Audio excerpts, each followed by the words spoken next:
नमस्कार दोस्तों, एक बार फिर शिक्षा.com में आपका स्वागत है। डियर स्टूडेंट्स, आज हम फिर हाजिर हैं the second most important chapter pronoun को लेकर के। तो देखते हैं कि किस तरीके से हम प्रोनाउन को पढ़ें ताकि ज़्यादा से ज़्यादा नंबर में, मैक्सिमम नंबर में इससे रिलेटेड क्वेश्चन को सॉल्व कर सकें, इसमें आने वाले एरर्स को फाइंड आउट कर सकें। तो लेट अस सी। सबसे पहले हम देखते हैं कि प्रोनाउन की क्या डेफिनेशन होती है। ज्यादातर स्टूडेंट्स को पता है कि प्रोनाउन वो शब्द होते हैं जो नाउन के स्थान पर प्रयोग होते हैं। हम सभी को पता है कि pronoun is a word which used in place of a noun, यानी नाउन का स्थान लेने वाले शब्दों को हम क्या कहते हैं? प्रोनाउन। यानी प्रोनाउन किसका स्थान लेते हैं? नाउन का। तो अब हम देखते हैं कि प्रोनाउन को कितने टाइप्स में विभाजित किया जाता है, यानी डिवाइड किया जा सकता है। यानी how many types of pronouns. Maximum number में जो प्रोनाउन होते हैं वो आपके 11 टाइप्स होते हैं, लेकिन हम यहाँ पर आपको 10 टाइप्स प्रोनाउन को डिस्कस करेंगे। तो किस प्रोनाउन को, यानी किस वर्ड को किस प्रोनाउन की कैटेगरी में रखा जाता है, सबसे पहले हम देखते हैं। तो सबसे पहले है भाई आपका पर्सनल प्रोनाउन। पर्सनल प्रोनाउन को हिंदी में कहते हैं आपको व्यक्तिवाचक सर्वनाम। इसमें जो आने वाले वर्ड होते हैं वो क्या होता है भाई? आई, बी, यू, दे, ही, सी और क्या होता है आपका? इट। यानी ये कौन से होते हैं आपके? पर्सनल। यानी पर्सनल प्रोनाउन को दो केज में डिवाइड किया जाता है, एक तो सब्जेक्टिव और एक ऑब्जेक्टिव केज।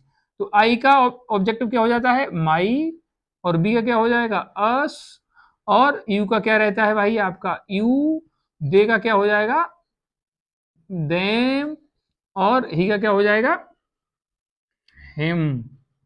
ठीक है, तो ये आपके क्या हो गए, और सी का क्या हो जाएगा आपका? हर।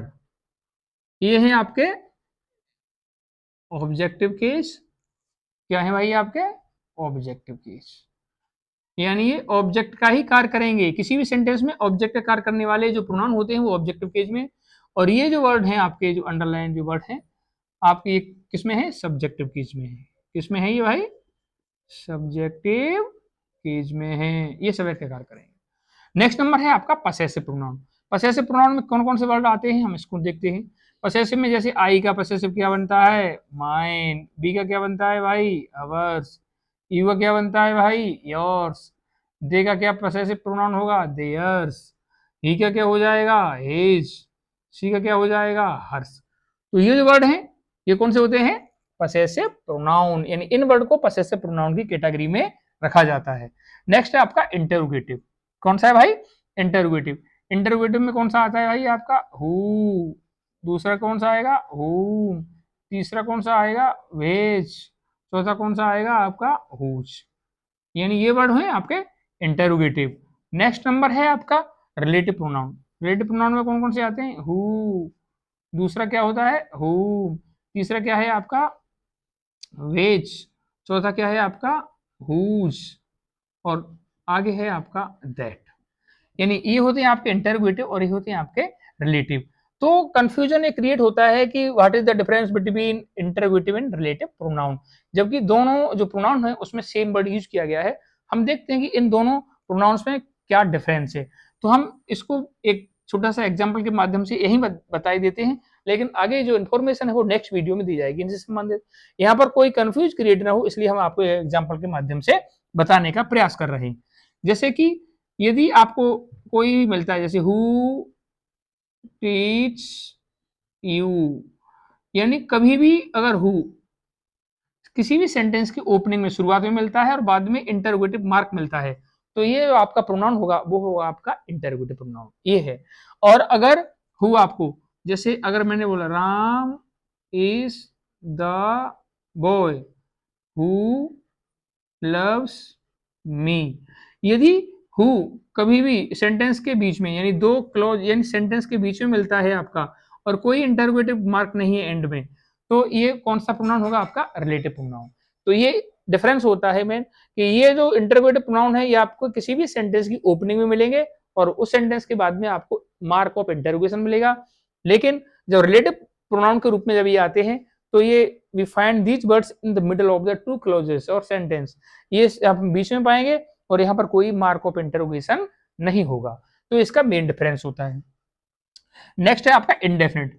इंडेफिनिट में आपका होता है, देखो, एवरी वन, सम वन, नो वन, यानी एवरी वन, सम वन, नो वन।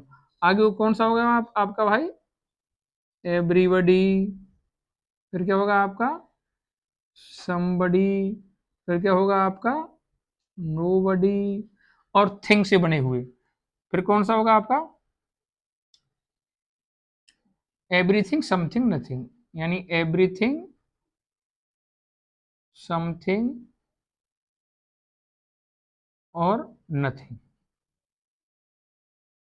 यानी ये वर्ड हैं आपके कौन से होते हैं? इंडेफिनिट प्रोनाउन होते हैं। तो नेक्स्ट नंबर देखते हैं, रेसिप्रोकल प्रोनाउन। रेसिप्रोकल प्रोनाउन कौन से होते हैं? एक तो भाई होता है आपका ईच अदर, क्या होता है? Each other. और दूसरा क्या होता है आपका? One and other. तो दो वर्ड कौन से होते हैं आपके? रेसिप्रोकल प्रोनाउन होते हैं। नेक्स्ट होता है आपका रिफ्लेक्सिव। तो रिफ्लेक्सिव कौन सा होता है? जो सेल्फ से बने हुए, सेल्फ से बने हुए प्रोनाउन होते हैं वो आपके रिफ्लेक्सिव प्रोनाउन होते हैं। तो इसमें होगा आपका माई सेल्फ, फिर क्या होगा आपका? हर सेल्फ, फिर क्या होगा आपका? योर सेल्फ, यानी योर सेल्फ ही होता है और सेल्फ भी होता है, क्योंकि यू एक ऐसा प्रोनाउन होता है जो आपका सिंगुलर भी होता है और प्लूरल भी। तो कोई भी कंफ्यूजन, क्योंकि आगे आने वाला जो पार्ट 2 है उसमें समझाएंगे कि सेल्फ कब होता है और सेल्फ कब होता है। तो हमने बताया, यानी my self, her self, your self, और है आपका इटसेल्फ। इटसेल्फ हो गया आपका।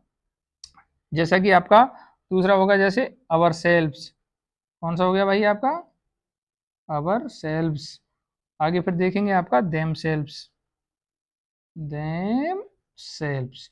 ये कौन से होंगे आपके? ये होंगे आपके रिफ्लेक्सिव प्रोनाउन। और नेक्स्ट नंबर होगा आपका एम्फेटिक प्रोनाउन। कौन सा? एम्फेटिक। एम्फेटिक प्रोनाउन होगा, उसमें ये सेम वर्ड यूज होते हैं, यानी my self, her self, your self, it self, our self और देम सेल्फ। अब इसमें वेटेड, यानी दोनों जो वर्ड्स हैं रिफ्लेक्सिव और एम्फेटिक प्रोनाउन, दोनों में सेम रहते हैं, दोनों में सेम रहते हैं, लेकिन इसका मेन डिफरेंस क्या है, इसको हम कैसे पहचाने? तो थोड़ा सा हम इसमें बताने का प्रयास करेंगे कि जब ये रिफ्लेक्सिव, ये जो वर्ड्स हैं सेल्फ, हर सेल्फ, यानी योर सेल्फ, यदि किसी भी सेंटेंस के बीच में या बाद में देखने को मिलते हैं तो ये आपका होगा आपका रिफ्लेक्सिव प्रोनाउन। और यदि ठीक सब्जेक्ट के बाद में, जैसे आपने कह दिया I have done this work my self, तो ये हो गया आपका कौन सा हो गया आपका? रिफ्लेक्सिव। और आपने ये कह दिया I myself have done this work, subject ठीक बाद में अगर आता है तो ये हो जाता है आपका एम्फेटिक प्रोनाउन। नेक्स्ट है आपका डिमोन्स्ट्रेटिव। डिमोन्स्ट्रेटिव में कौन सा आता है आपका? दिस, फिर क्या आता है भाई आपका? दैट, फिर क्या आता है आपका? दीज, फिर क्या आता है आपका? दोज, फिर क्या आता है आपका? सच, फिर क्या आता है आपका? The same. क्या आता है भाई? द सेम, यानी ये हो गया आपके डिमोन्स्ट्रेटिव प्रोनाउन। अब है लास्ट आपका डिस्ट्रीब्यूटिव। इसमें आता है each, comma either, comma neither, यानी ये जो वर्ड्स हैं ईच, आइदर और नाइदर, ये किसमें पढ़ते हैं? आपके डिस्ट्रीब्यूटिव प्रोनाउन के इंटरनल आते हैं। तो हमने आज देखा इस वीडियो में कि how many types of pronoun, कौन सा नंबर, यानी कौन सा वर्ड किस वीडियो में आता है, किस क्षमा कीजिए, कौन सा वर्ड किस प्रोनाउन के इंटरनल आता है, और इनका कितने मैक्सिमम नंबर में डिवाइड कर सकते हैं, इनको हम कितने टाइप्स होते हैं।